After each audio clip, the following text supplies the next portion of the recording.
Coach Harbaugh, he said get the surgery. He said get the surgery. And he told me to go to the league. Coach, what would you do? He said, if I were you, I'd go to the league. Welcome in on this Monday. That was Blake Corum on the 33rd Team podcast. If you hadn't seen any of that or heard Blake Corum there, he's fabulous. We'll play a little bit more of that audio and talk about what Blake was saying right there. But we want to kick off this new week with Tevor McHugh from the Maize and Blue Review, the senior editor. He's on the line right now. Good to see you, Tevor. What's going on? Not much. Good to see you as always, too, Dennis. I got a surprise for you coming up later on, so I'm not going to. Yeah, I know. Oh. Yeah, it's a surprise. Hold out on me, okay? A little bit. Yep. It's a little bit of a. Not to say it's an attack. It's a good surprise. I like it. I think you're going to like it. Okay. I think people are going to like what we're talking about today. Bryce Underwood just keeps hanging around. We'll see what Tevor thinks of the talented quarterback from Belleville kicking it in Ann Arbor, as he has been a few times. Also, with that audio, you heard what Jim Harbaugh's advice was to Blake Corum. We'll discuss that. What about the head coach and what he had to say to his prized running back? A couple of things with basketball, one on the pros and one with the team, with a player that continues to be mentioned as a possibility for the Wolverines, and some news on a development there. But we'll start with the news over the weekend. It was a shocker because it had just a couple days before Michigan had hired Shemy as their assistant director of recruiting. And then we find out that Shemy resigns at that post because of Twitter likes of offensive posts. And so here we are, Tevor, with this. And, I'd say a couple things at the start. I thought Michigan, when I looked at this, Michigan's a pretty big company, pretty big business, pretty big school, all of that. And they dropped the ball on a totally avoidable situation. Now, I saw Heather Dinich from ESPN write a story over the weekend where she said that Michigan told her that they did do a background check. And, I shrugged my shoulders to that because involved in a background check, you can get a former FBI and detectives and people that are good online to, look at your footprint and anything else, looking under. But one of the first things you're going to do is look at the social media history. So that didn't make any sense to me, seeing that Dinich said that. But it just also didn't make any sense to me that Michigan wouldn't have, with somebody on their football staff, wouldn't have done a more thorough background check. His name might have been Biff Poggi, right?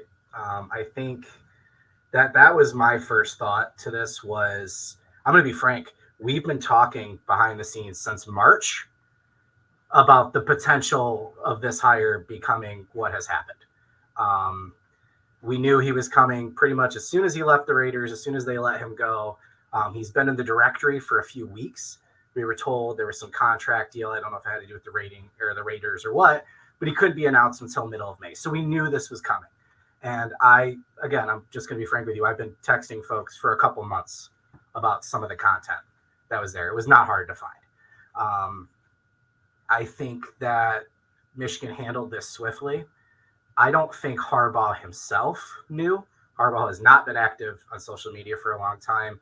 I don't know if we'll ever get an answer to this. I wonder if maybe there's a blind spot within Michigan, especially to, the name Schembechler, if it just didn't get to that point. And then aside from the content itself, like you said, Michigan's a large company. I've worked for small companies, big companies. I have never, well, at least in the last 15 years that social media has been prevalent, I've never signed something that didn't have social media policy. So if you're representing the company you're working for, you're going to have to be expected to keep some of that separate.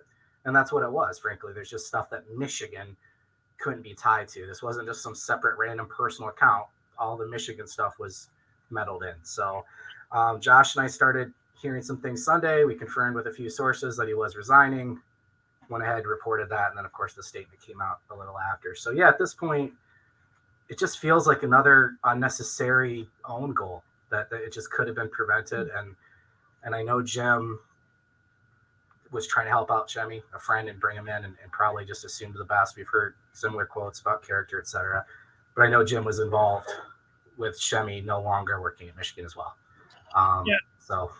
And Josh is Josh Henschke, the publisher of the Mason Blue Review, which probably 99% of you knew that that's who Trevor was referencing. But maybe that 1% out there, somebody that's new, like, who's Josh? I'd say that every other college football team that had a staff member in the country that was liking, tens, hundreds, thousands of controversial, however you want to put it, post would be let go in the same situation. So from that standpoint, it's not unique for Michigan, but we did see, I saw it first from you, that Shemy apologized via a statement.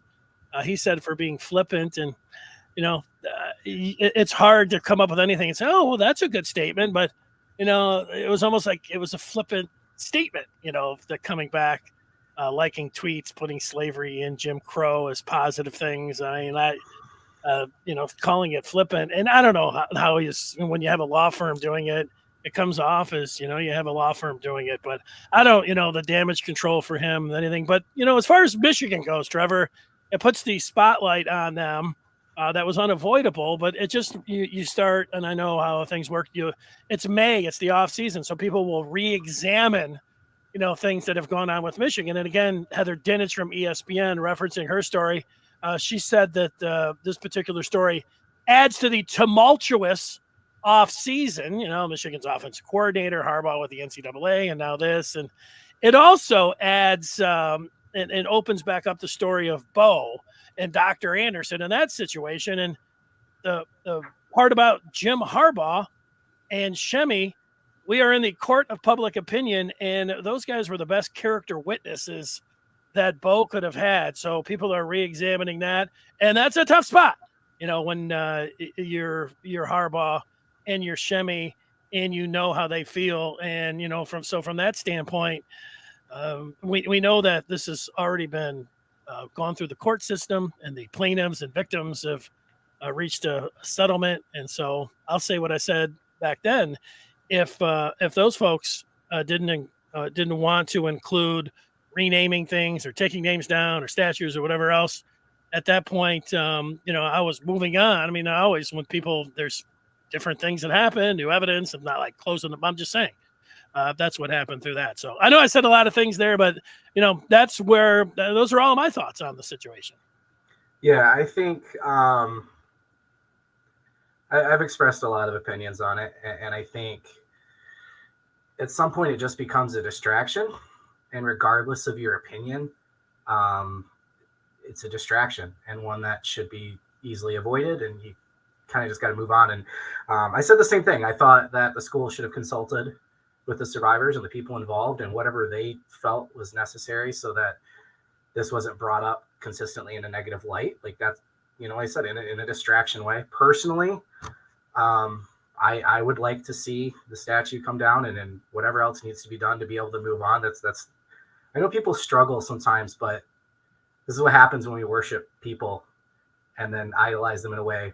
People are flawed, right? And sometimes our relationship with them isn't the pass for everything, right? I had an amazing grandfather, and as I've gotten older, I've learned some things that I've had to deal with that isn't the way I pictured him, right? So I can still remember and be proud of him and the things that I learned, and still also compartmentalize with some of the difficult things, right? So there's a way to do that.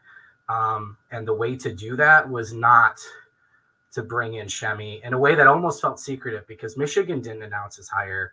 Shemy did like 2 days after, right? And then this blows up, and it just, again, it just feels preventable. Some of the other stuff I think is just dragging on Michigan, right? Like you can go to every school, especially major programs in the country right now, and they all have different issues that they deal with. Weiss was an individual action. It was handled, again, properly. Say what you want.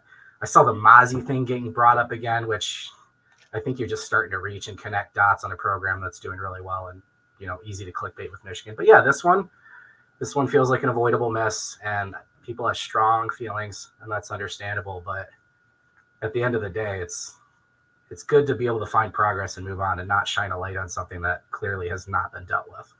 Yeah. And I think we have handled it here from every side that there is to handle it.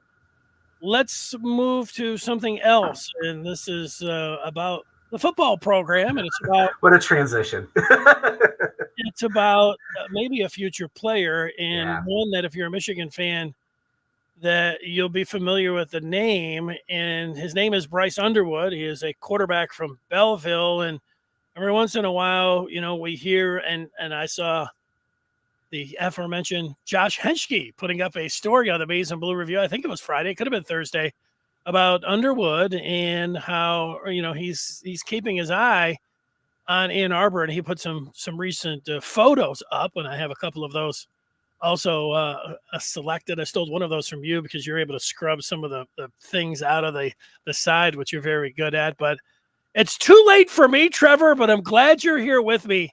What's your recommendation to Michigan fans about getting maybe jacked up about the possibility of Underwood and coming to Michigan, about getting your hopes up there? It's too late for me. What about for the people?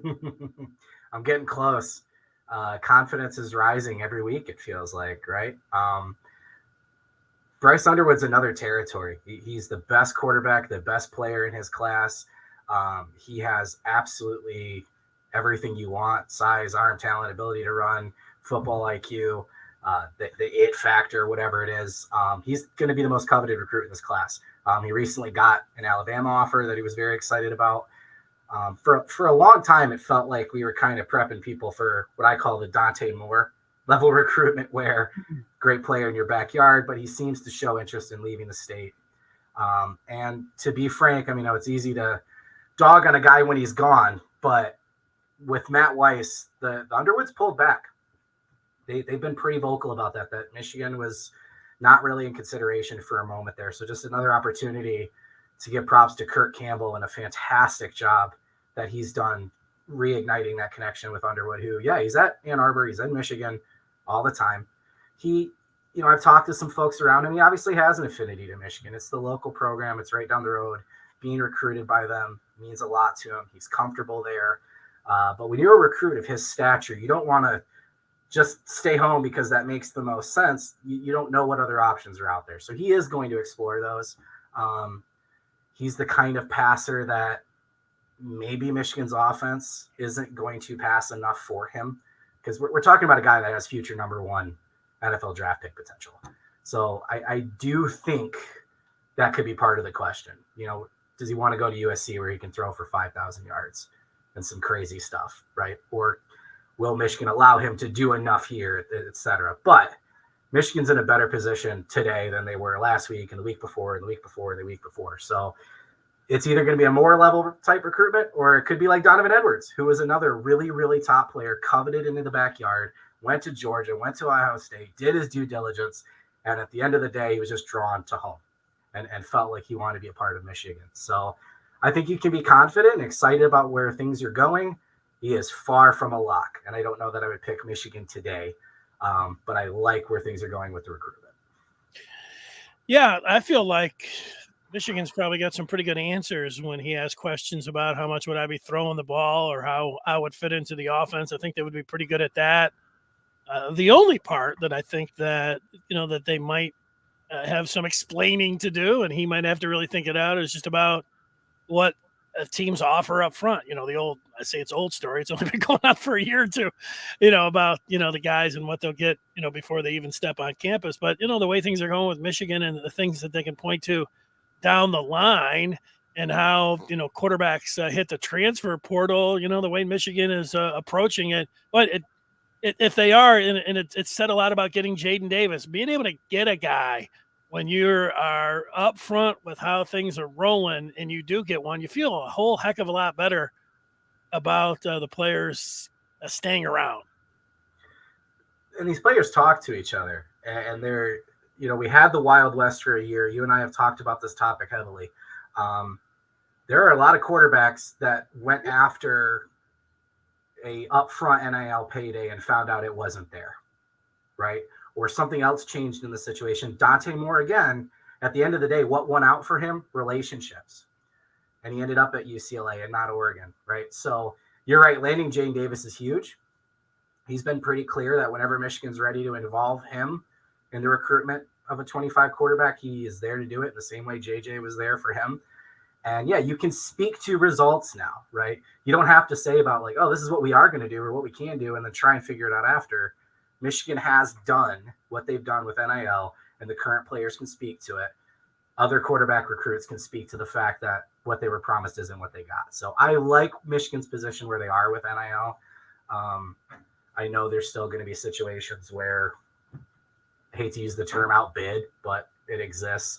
I am more concerned with Underwood in terms of just, again, if he has a chance to go to a school that's been putting up Heisman quarterbacks and number one picks, how JJ does this year could be a huge impact on what Underwood decides, in the same way it was kind of an impact on Davis. And even spring practice, they were chucking the ball around and doing a lot of trick plays when Davis was around. Like, hey, we're not scared to do this, So yeah, how the season goes and how the team performs on the field, that could matter a lot too in his recruitment. Well, that's what Trevor has to say. I have something to say, and it involves the Maize and Blue review, and it's about knowing what's going on with Michigan, up to speed, with recruiting, with the transfer portal, basketball, footballs, features, all of that. And I do say this a lot, like, hey, this is the best time. I feel like this is the best time. This is the part where, it's the desert for Michigan football news. Not everybody's talking about Michigan football and college football, except the Maize and Blue review. We're talking about it like all day and all night. So give it a chance. I think that you will enjoy yourself, and I think that you'll be around for a long time. Go to michigan.rivals.com, and you can see Trevor there, who's there all the time, putting, I was going to say controversial stories. One of these days we can go back and look how you rank the quarterbacks or rank the Big Ten logos, things that you've done here in the last week or two that has it's caught a lot of attention, from the folks and their opinions. But, that's for another day, Trevor. Okay. Yeah. Anytime I put Sparty anything but last, I get a little bit of heat, but God forbid I say they have a great logo. That was a rough day for me. Rightfully so. At least you ranked their quarterbacks near the bottom. That was if you had those guys up top, then there's going to be some. I try to be objective, man. I try. Serious questions going on. Don't forget, we got a surprise for Trevor McHugh coming up. I was a little bit surprised. Somebody DM'd the people had told me about this podcast with Corum on last week, the 3013 pod, and Corum was there, and he's got the video and audio. But somebody sent me the link and said, "Hey, can you talk about this on the show?" Thanks to Arizona Jackal who DM'd me, and here is the audio from Blake. Coach Harbaugh, he said get the surgery. And he told me to go to the league. I said, Coach, what would you do? He said, if I were you, I'd go to the league. Well, there you go. And, when Blake Corum decided he was coming back, he put about 2 or 3 minutes of comments out that if you're a Michigan fan, that I almost feel like they should put a plaque, like they did with Tebow, when I don't know who they lost to, Mississippi State or something, but the whole thing, they have a plaque of what Tebow said outside the football building. I feel like you could put a plaque of what Blake Corum had to say about Michigan and why he was coming back and what he wanted to do and what it meant to him to be a Michigan football player. I mean, that's the kind of guy he is, and that's the kind of attention that he's going to get from Michigan fans. But what about Harbaugh? We'll take him at his word there, telling him to, go ahead, get that surgery and then hit the league. I think it's a great thing if you're a Michigan fan because, Jim Harbaugh's being honest with his players. He's not pressuring him to do the thing that would help him. The life of a running back, especially these days in the NFL, is not long. You're not going to get drafted as high typically because they value you lower. And very few of them get to big-time second contracts, right? So your earning potential, as soon as you have a chance to go, it just gets limited very quickly, right? I think Corum has been incredibly honest about where he was mentally with what he was dealing with. And then, yeah, like you said, coming back, I mean, he was on a Heisman level campaign, and then he wasn't able to contribute in the Ohio State game, the Big Ten championship game. He saw Michigan lose against TCU, and that left a really bad feeling in his stomach and something he didn't feel comfortable leaving and wanted to come back and do it again. And I think, I had this conversation with Jake Budd about sitting out bowl games. Everybody's different. Everybody's influenced in different ways. Everybody's pulled in different directions. I think it's awesome what Corum's doing because of how he feels and how he's passionate. I wouldn't have slighted him one bit had he gone. I do wonder how his draft stock would have been since he, didn't really do much in spring. So he probably wouldn't have been able to do a lot of the combine stuff. That's a whole other conversation, I guess. But yeah, he spoke to everyone around him and made his own decision. And his own head coach was looking out for his best interest, not maybe Harbaugh's best interest. And I think that's a really cool thing and just shows why these players love Harbaugh so much. It's easy for me to say, but I think Blake Corum will be fine whatever he does, even if he never played another down, even if he doesn't play it down in the NFL. I mean, he's an incredible person. Absolutely. Yeah, he seems like that. He'd be a success in whatever he does. Meanwhile, it was about 50-50 when you're thinking about after he got hurt leading up to the championship game about, when you'd speculate or, just people would ask you for your opinion on whether he's going to go pro or not. And, listening to you, and I'm sure a lot of people told him, look, just go when you get a chance and you can rehab on their dime, they'll give you the money. But, and if there wasn't, going back to name, image, and likeness, being able to reward the players that were on the team, like Michigan said that they would do, and it looks like they have done here with Corum, you're getting this superstar player back. This is better than getting a 5-star running back. This is a 5-star running back that is going into this season, his senior year. So that all of that ends up being fabulous for Michigan. That's why one of the big reasons that people are so high on Michigan for this upcoming season, Trevor. Yeah, absolutely. I mean, literally on the field, it's NFL talent, right? We talk about that just physically, development, whatever. When you have guys on your team that literally could play in the NFL right now, what a massive advantage that is, right? We've already seen Will Johnson being mocked for the top 10 of this upcoming draft that he's not even eligible for, right? Like, that's a massive boost. But when you talk about these guys that came back, like Corum and Keegan and Zinter, Chris Jenkins is another one, that those are NFL players, right? And that's a huge advantage. And then just, it sounds corny, but so much of this resurgence of this program has been just the locker room and the leadership and the character and the passion. And Corum just embodies that and keeps that going. And that's why we've talked about JJ.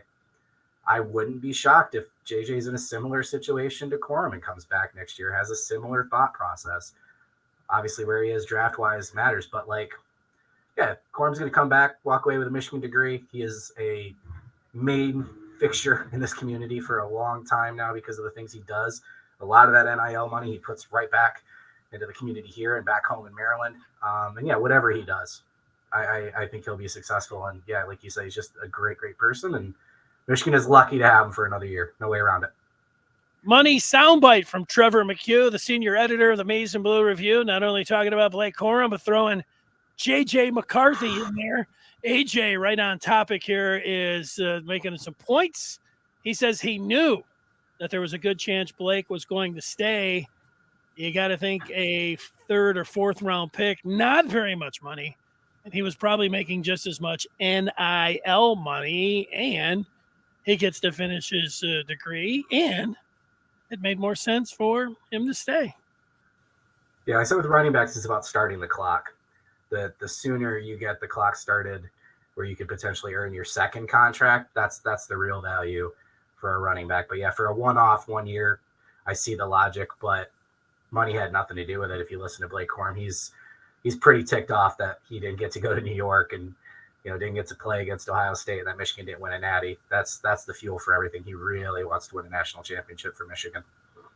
And I don't have any argument with AJ today. So that's nope. a way to start the week off. Well, now we have some basketball news, and it's a name that you have seen for a while attached to Michigan and the transfer portal. It's the Tennessee frontline man, Olivier Nkamhoua. Now, Nkamhoua, you watch Duke. I mentioned for people to go if they're looking for something to do, go watch the Duke and Tennessee tape from the NCAA tournament. Nkamhoua was dominant. He was fabulous. You watch that and you say Michigan's getting a great one. He didn't play like that all season long, but you see his potential and his last game out. And I don't know whether you want to call Michigan desperate or not. They could use a guy like Olivier Nkamhoua, and he wanted to get involved with the NBA process, with the NBA draft combine. It wasn't happening. And there's going to be a lot of players that take their name out of consideration for the draft that are coming up. And we know, Trevor, that Michigan has 3 scholarship spots. So this is one of the guys they would like to see and they'd like to get a visit from. And obviously with 3 spots total, Juwan Howard and company are going to be very busy for the rest of this May and June. Yeah, we haven't talked about him for a long time. It felt like he was going to commit to Michigan any moment weeks ago, and then it became very clear that he was interested in going through the NBA process. And then even for a moment there, it felt like, he did do the G League camp. He was not invited to the NBA combine from that, and that was kind of our first clue, like, okay, he's probably not getting drafted. But even then we heard he would consider doing Europe professionally instead of coming back to college. And, now with this visit to West Virginia, we were talking about NIL with football, and I've been very, very pro-Michigan in that department. Obviously, the basketball side of things has not been as positive, where West Virginia, for whatever reason, is known for handing out NIL for basketball players. So at this point, it sure feels like the NBA path just didn't happen this year, so he might be interested in getting his biggest payday he can get and play one more year in college. You have to think Love not being a part of this program anymore would be an issue for him as well. He was an obvious fit for Michigan. I hope Michigan still finds a way to bring him here. I wouldn't bet on that today. And yeah, basketball is going to have to plug and play at this point. Landing him would have been a big. I mean, we were talking about a lineup with, okay, you got Love in the backcourt with Doug. You had him. Hopefully Reed takes a step. You like what Jackson could do off the bench, and now a lot of question marks, and things are concerning right now. I know Juwan's working. I've said that before. I hate just because you're not hearing things doesn't mean things aren't happening. But every potential thing that could have happened seems to have trended away from Michigan lately, and it's a tough spot right now for basketball. No doubt about it. Well, we know one thing, that West Virginia's got some extra money after docking Bob Huggins after his transgression, so maybe they'll. I shouldn't have laughed, but that was good. Nkamhoua. They got that extra $1 million they can throw around, yeah. What you're talking about, there's still 3. There's still, I think, and I don't have, Nkamhoua would be one, and there's a few others, like the kid from Toledo, but yes. You could probably name another half dozen, but which honestly, if Dennis does come, Dennis is probably a better fit than Love would have been. I think Love was a guy that you see like, okay, if he can reach his ceiling, his potential, etc. If they can get Dennis, I feel a lot different about this team going into next year, and then what they can do with those other 2 spots. Yeah, it's there are 3 players that can still really help this team, whoever they end up being. I look at something going to the pros, and I was going to type this up myself, and then I saw that Magic Johnson put it in a tweet that the Miami Heat's organization developed players better than any other organization in the NBA. Case in point, Duncan Robinson, Caleb Martin, Gabe Vincent, Bam Adebayo, and Max Strus. And with Duncan and Caleb and Gabe Vincent and Strus, those guys were all undrafted free agents. And one point during the playoffs here, I looked up where all those guys went to college. And then last night I was thinking about where did those guys go to college? And I didn't remember, even after looking it up, during these playoffs. Gabe Vincent went to UC Santa Barbara. It's a great campus right there. Campus. I've been there. It's a nice place, but not a real basketball hotbed. Nevada, DePaul, back when, in the 70s, maybe early 80s, that's 40 years ago. You haven't heard much from about DePaul, but you get a player, and then you just get these guys, Martin and Vincent. It has been spectacular to see what they've been doing. And Duncan Robinson, when he made the finals, he was getting a lot of shine with the Heat, with the way he contributed to the big contract that he was getting, but the way he fits in with the organization. And just look at the 3 games. First game against the Celtics, and the Heat are up 3-0 for people that didn't know. He didn't get much run in game 1, but then in game 2 in Boston, he goes 6 of 9 from the floor and gets 15 points. And then last night, everybody took notice of Robinson, 7-11 from the field, 5 of 7 from downtown, and 4 assists. He was driving and dishing. He was driving and throwing alley-oops to Bam Adebayo. I don't know that he's had better shooting performances and, obviously from downtown, but I've never seen him, driving and kicking and throwing alley-oops. And I guess the overall confidence, his overall game may be his best in a big spot in the Eastern Conference Finals. Yeah, it's cool to see, right? I mean, Duncan was a guy that wasn't expected to do much. And then, like you said, became a sharpshooter for him, got a massive contract, and then really kind of fell off for a while there. There was a lot of folks saying that was arguably the worst contract in the NBA. The Heat were actively trying to trade him, and nobody would take that on. So it's cool. I don't know if the Tyler Hero injury has anything to do with him getting this extra run and whatever, but it's cool to see him, going to the NBA Finals most likely and playing really well and being contributing. And yeah, the Miami Heat in this era of basketball where head coaches, it almost feels like don't matter. I mean, the guys that they're firing because of roster construction or players not showing up, these big names, it's crazy. It's like whoever can come in and just keep the players happy, right? And then you've got Eric Spoelstra, who really doesn't get the credit he deserves. And then, I mean, a name I know you and I know really well, but Pat Riley is still there behind the scenes with the Heat, building these rosters. I saw an incredible stat. If they make the finals, this will be the 19th finals that he's been a part of as a player, coach, or executive. So literally 25% of the NBA finals in history will have involved Pat Riley in some way. So they're an incredible organization that, they went all in on the super team with Wade, LeBron, and Bosh. And then when that fell off and they left, they started over. And Jimmy Butler has been the man in these playoffs. He's a guy that Chicago, Minnesota, Philly got a lot of slack that he was tough to work with. Now it kind of looks like, maybe he was right about some of these guys and that weren't trying hard enough or whatever. He's probably perfect for a team that's built with some of this undrafted talent. So yeah, it's cool to see Duncan pass Dwayne Wade earlier, and now he passed LeBron James for most 3-pointers in the postseason for the Heat. So, I mean, that just confirms it. He's better than Wade and LeBron. That's elite territory, right? Yeah. So, no, it's cool to watch. And yeah, it's good for Robinson. I'll be interested to see if now they're able to trade him this offseason, which could be good for him. Maybe he gets a bigger role and another chance to be a star somewhere else. We'll see. Well, it's quite the story. And it should be pointed out, you say if they make it, which, they haven't won that 4th game yet. But in baseball, it's in 7-game series in professional sports. Baseball, the Red Sox came back on the Yankees, I don't say that long ago, but, 2004 ago. And it's been done a few times in hockey, but it has never, ever been done in the NBA. And here's an 8 seed up 3-0 on the Boston Celtics. And I should give a shout out. I didn't mention it when I put it up there, but ESPN has their analytic department and their own particular analytics. They had given in handicapping the series, they gave the Celtics a 97% chance to beat the Miami Heat. I'm sure this is making the way around Miami quite a bit. 97% chance, only a little 3% chance for the Miami Heat.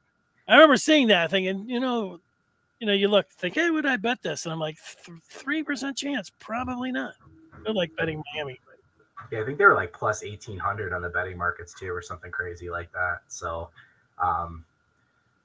yeah, I don't want to get into the scheme of it too much, I guess, but they rely so much on defense from their role guys, Marcus Smart, Horford, and when that's not there, the Celtics just can't compete. I mean, you got a 34-year-old head coach that was the assistant, the whole thing that happened with their previous head coach. It's a weird deal. Tatum is like on the brink of superstardom, and then every time he gets close, a series like this happens. So I'm just a Jimmy Butler stan at this point, man. The dude just outworks everybody. And he's unbelievable to watch, an absolute baller. It's cool for Miami. It's cool for Duncan to be a part of it. And we'll see. Celtics, Lakers, everybody would have groaned, but probably would have been really highly rated. We'll see how Nuggets Heat does. in terms of ratings. I hope a lot of people watch it because it's going to be a good series. I'll be watching. Yeah. All right. If you got any questions for Trevor, get them in before I throw his surprise his way. Let's see.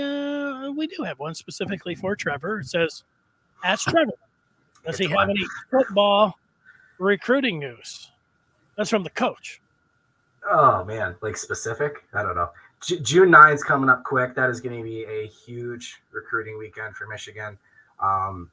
There's a lot of guys that feel like they're really close to pushing, and there's a lot of positions, edge, running back, and wide receiver specifically, where Michigan has a lot more names than they do spots. So it's going to be really interesting to see who starts to fall in those spots and what kind of big name players. Again, Michigan's in a unique situation this year. There's going to be some really talented players that they have to tell no to because they don't have a spot. And then I guess I would just say on the board today, I threw some props out to Mike Hart. I talked to a couple coaches today, and I'm telling you, every time I talk to any coach in any state, they're talking to me about Mike Hart. The dude is just on the trail, working like crazy. He's everywhere. I joked, I think he must have cloned himself at this point. And you talk about getting Jordan Marshall, potentially getting Taylor Tatum. There's a couple other running backs that, you might look at their rankings and go, oh, why are we going after these guys? And then you watch your highlights and you're like, whoa, so Hart is doing just an incredible job right now, building relationships on the trail. The coaches at these high schools just rave about him.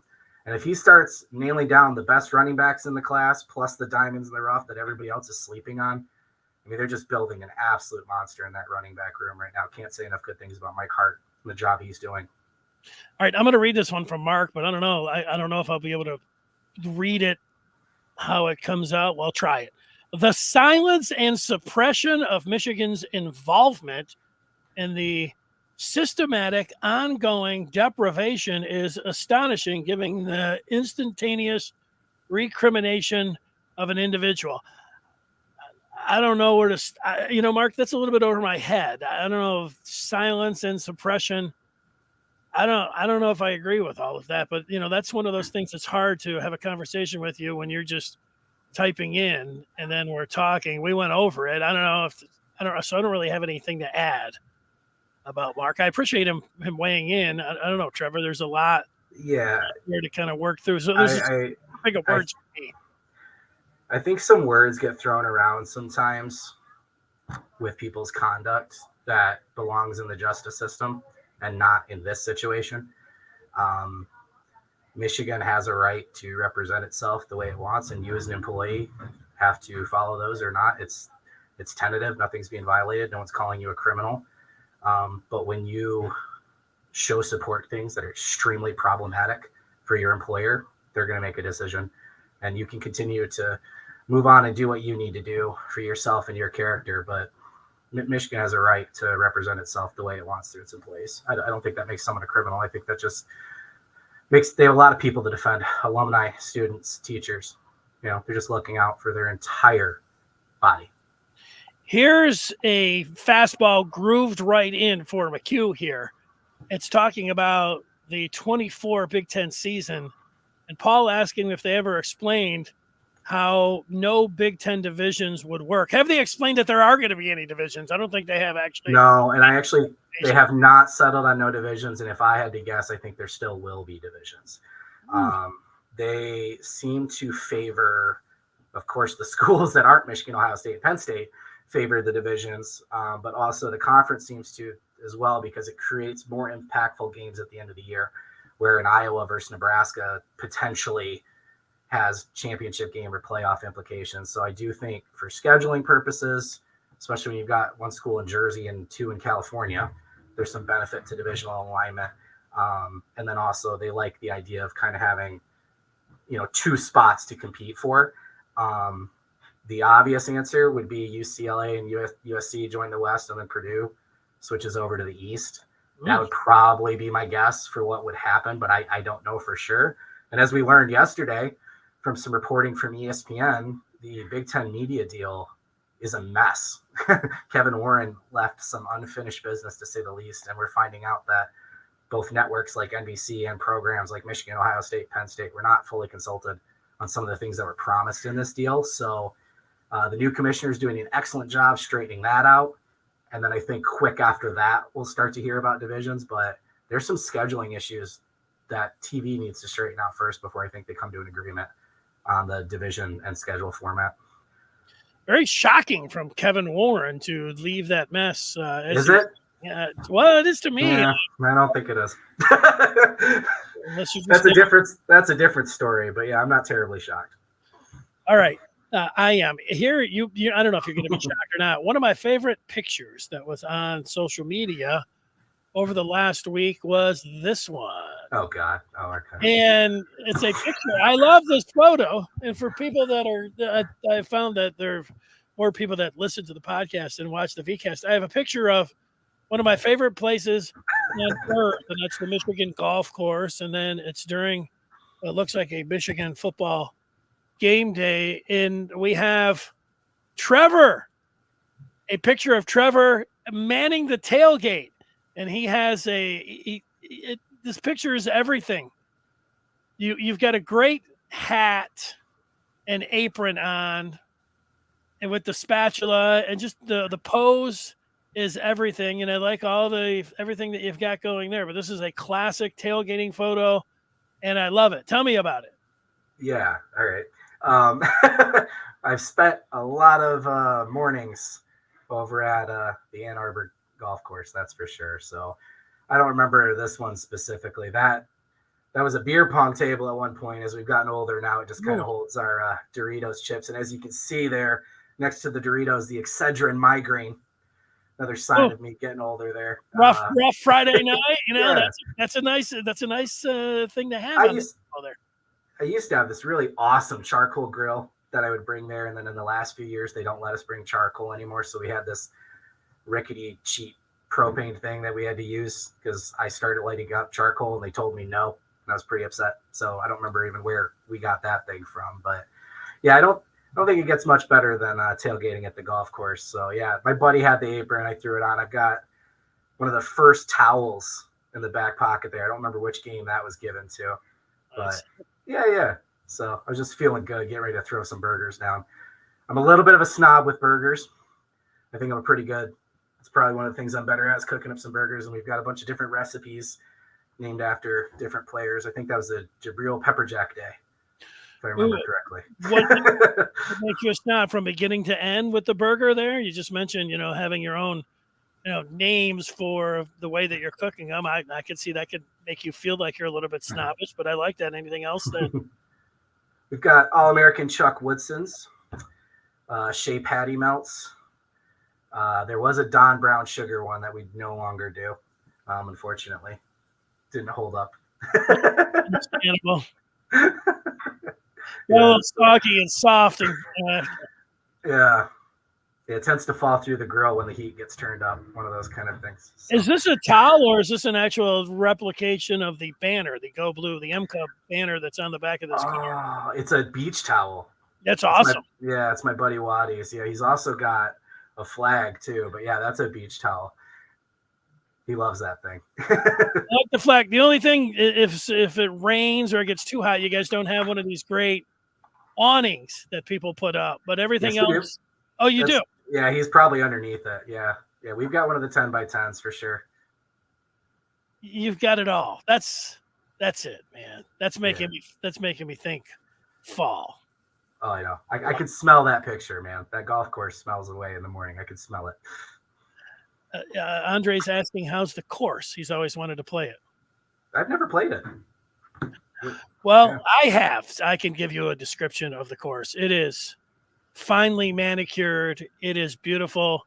But I can tell you that you can play really well and you can get on the green. And the green has, you might,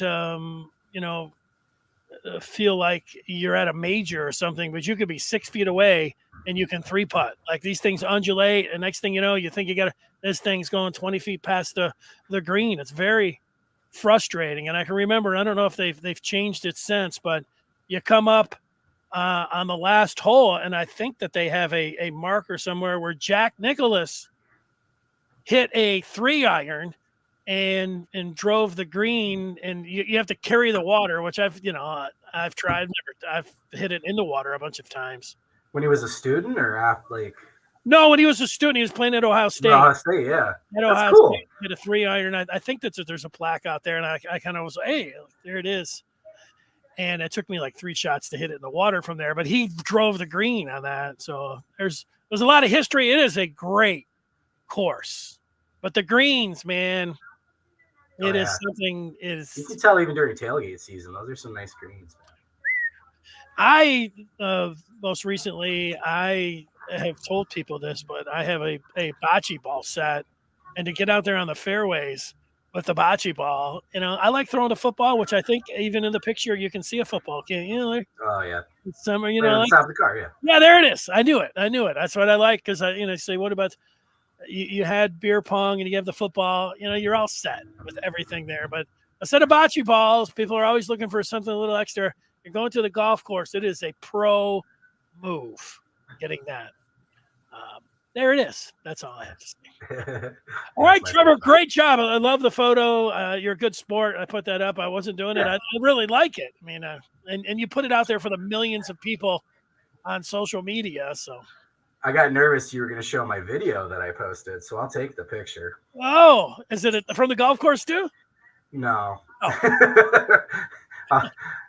I'll send it to you after, but yeah, no. 2016, after Michigan beat Michigan State, me and my buddy got back, and we were emptying out the car, and I can't remember the name of the song now, but a very poppy 80s song was playing, and for whatever reason, we lip synced it, and Waddy's behind me slamming a beer. But yeah, it's a pretty embarrassing video. So I love it. We'll end it on Mark with his knowledge of the Michigan golf course, and Nicholas saying that he drove his 3-wood in the greenside water on the par 5 number 9 after doing it the day before with his driver. History of Michigan needs work. Oh, so Mark disputing that he was able to drive the green. I'll look into that, Mark. I feel a challenge is on. Come back, and Wednesday I'll have the news on that. Trevor will have all the news for the rest of the day on the Maize and Blue Review. He's there all day, most nights, every day, 7 days a week, and it's great to see you. My second home. It's great to see you there. Welcome home. Thanks for joining us here on a Monday, Trevor. Of course. Always good to be here. Thanks, Thomas. See you later, folks.